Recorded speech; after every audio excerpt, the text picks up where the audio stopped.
La sortie du 2 était donc très attendue. Qui plus est qu'en France, il n'est même pas sorti à l'époque. Il a fallu attendre 2002 pour avoir une première édition DVD du film. C'est assez extraordinaire de se dire ça. Surtout que le 2 n'est pas forcément un bon film, ou même un grand film, mais ce n'est pas non plus un mauvais film. C'est une suite assez logique, on va dire, du premier. C'est donc une suite qui est sortie en 86 et réalisée par Brian Gibson, un petit nouveau, on va dire, dans l'aventure Poltergeist.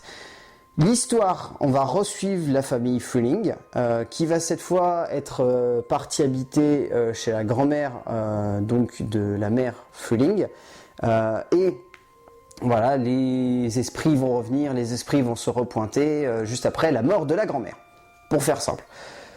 Alors oui, très clairement, le pari est à moitié réussi et quasi complètement foiré, puisque on est loin du chef-d'œuvre et on est loin de la suite intéressante. On est dans un film qui est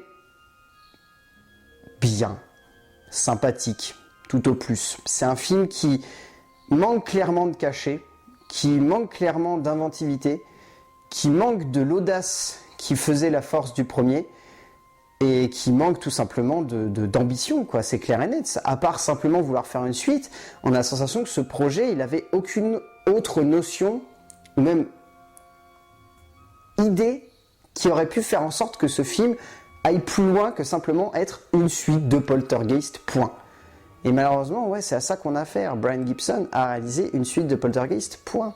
La preuve, il n'a même pas eu le droit à une sortie en France, ce film, si ce n'est en DVD, donc en 2002.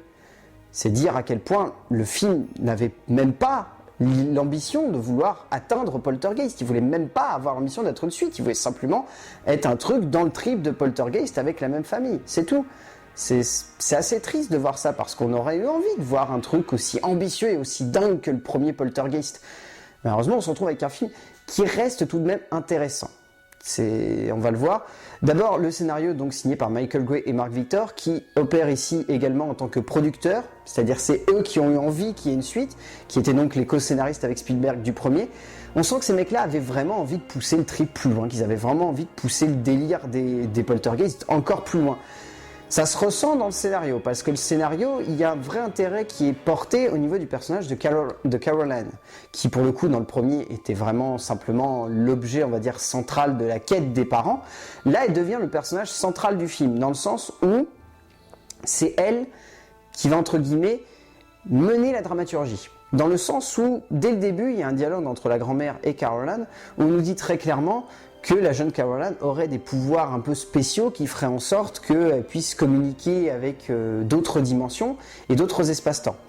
Ce qui est un petit peu gros, et ça fait un peu office de Deus Ex Machina pour dire « Ah, vous avez vu, on a fait une suite », parce qu'en fait, dans le premier, si elle s'est fait kidnapper, c'est pas juste parce qu'ils avaient envie de se servir d'elle pour passer d'un monde à l'autre, parce que visiblement, elle a l'air d'avoir des pouvoirs paranormaux.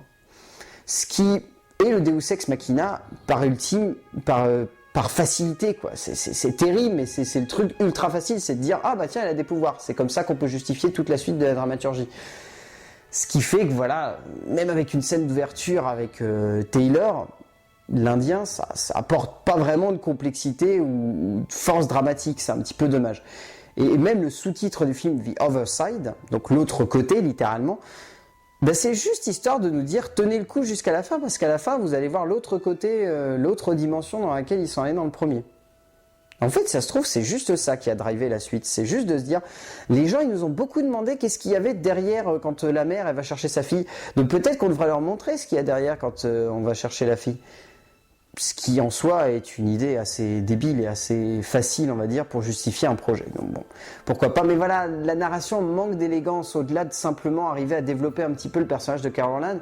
Les parents sont assez ridicules, voire même par moments complètement aux antipodes de ce qu'ils étaient supposés être dans le premier. C'est-à-dire que là, pour le coup, on retombe dans des classiques qui est des canons de cinéma américain de l'époque d'horreur qui sont faciles. Les femmes sont juste des greluches qui vont d'un point A à un point B en hurlant dans tous les sens, et c'est les hommes qui reprennent les devants et qui vont devenir les vrais bonhommes et qui vont défendre la famille. Ce qui en soi était dommage, puisque le premier avait posé de nouvelles bases qui étaient vraiment intéressantes et qui allaient en plus devenir des canons modernes.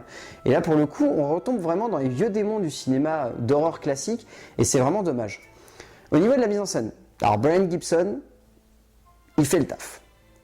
Il fait le taf plutôt bien pour le coup. Si on regarde objectivement, le film a des séquences qui sont esthétiquement plutôt classe. Il y a une séquence où Robbie, le jeune fils, va se faire attaquer par les mailles de son appareil dentaire, qui est en même temps drôle et en même temps très très glauque comme séquence, quelque chose de glaçant et de terrifiant, qui est plutôt bien faite pour le coup. Et il y a un plan d'extérieur, un moment où on va voir plusieurs esprits avancer vers la maison, qui est très très joli. Là pour le coup, c'est indéniable. Brad Gibson a voulu apporter une patte esthétique. Malheureusement, ça reste anecdotique. Ça reste que sur quelques plans qui arrivent de temps en temps et qui apportent un petit peu de plus, on va dire, à un ensemble qui manque clairement d'esprit et d'inventivité. Mais pour le coup, voilà, ça passe quand même. Enfin, ça reste tout de même assez intéressant, on va dire, au niveau de la mise en scène, mais il n'y a pas la même ambition qu'avec Tobe Hooper, c'est-à-dire de révolutionner les codes du cinéma d'horreur et d'apporter quelque chose de nouveau. Là, on est simplement dans avec un cinéaste qui veut montrer quelque chose de joli, mais sans pousser d'esthétisme ou de narration plus loin. Au niveau du casting, on retrouve quasiment le même casting. Autant parler tout de suite du personnage secondaire qui est assez intéressant, c'est l'acteur Will Sampson, qui comme le personnage de Taylor, qui est plutôt bien, qui est très très bon comme acteur, qui arrive à camper un personnage qui est très complexe et qui est très caricatural, entre guillemets, c'est-à-dire à un moment, littéralement, il va avoir des papillons qui vont lui voler autour. Si ça, c'est pas cliché à souhait et pas ridicule, je sais pas ce que c'est. Mais pour le coup, il s'en sort plutôt bien au niveau de l'interprétation. Et au niveau du casting de base, Heather O'Rourke, elle est superbe, encore une fois. Craig T. Nelson, pareil. JoBeth Williams, excellente. Ces trois acteurs-là, ils n'ont plus rien à prouver, ils sont vraiment excellents et ils campent une nouvelle fois des personnages. Heather O'Rourke, résultat, elle arrive à plus s'imposer vu que son personnage est plus mis en avant et qu'elle a grandi, donc elle a pu perfectionner son jeu. Ce qui fait qu'elle est un petit peu plus élégante au niveau de son interprétation du personnage de la jeune fille Caroline. Et pour le coup, voilà, ça apporte un petit plus. Mais voilà, ça se voit pas forcément la première fois, mais c'est plutôt assez élégant ce qu'elle arrive à faire. Donc là, c'est tout de même assez marquant. Et donc voilà, Poltergeist 2, c'était la suite obligatoire qui s'est un petit peu foirée. Et pour le coup, il y a eu un 3. Il y a eu un 3 qui est sorti. Et là, c'était la surprise générale, parce qu'on s'est dit, le 2 est moyen, pourquoi ils iraient faire un 3 ? Et le 2 a marché. Et donc résultat, il y a eu un 3. Et quel 3 ? Quel 3 malheureusement.